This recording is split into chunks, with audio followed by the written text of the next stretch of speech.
একটা লোক একটা এক্সপেরিমেন্ট করার সিদ্ধান্ত নিল। সে জানতে চায় একটা কুকুর সারাদিন কিভাবে নিজের জীবনটা চালায়। তাই সে একটা ছোট্ট ক্যামেরা কুকুরটার গলায় লাগিয়ে দিল। আর শুরু হলো একটা কুকুরের দিন। হাঁটতে হাঁটতে ও একটা দোকানের সামনে গেল। ভেবেছিল হয়তো আজ কিছু খেতে পাবে, কিন্তু দোকানের লোকগুলো ওকে তাড়িয়ে দিল। ভয়ে আর অপমানে ও সেখান থেকে সরে গেল। খাবার খুঁজতে খুঁজতে ও গেল একটা ডাস্টবিনের কাছে, কিন্তু সেখানেও খাওয়ার মতো কিছু পেল না। রাস্তায় হাঁটতে হাঁটতে কষ্টের মাঝেই কিছু বাচ্চা ওকে নিয়ে হাসাহাসি করল। ও চুপ করে সব সহ্য করল। একটা বাড়ির সামনে যেতেই বাল্লা ছোড়া হলো। ভয় পেয়ে ও আবার পালিয়ে গেল।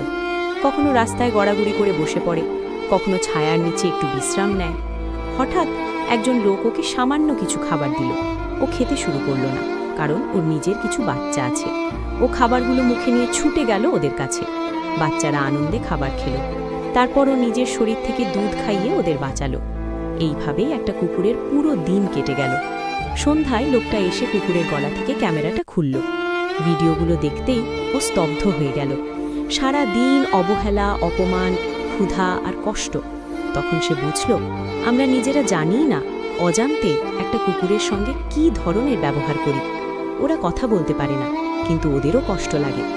একটু দয়া একটা প্রাণীর পুরো জীবন বদলে দিতে পারে।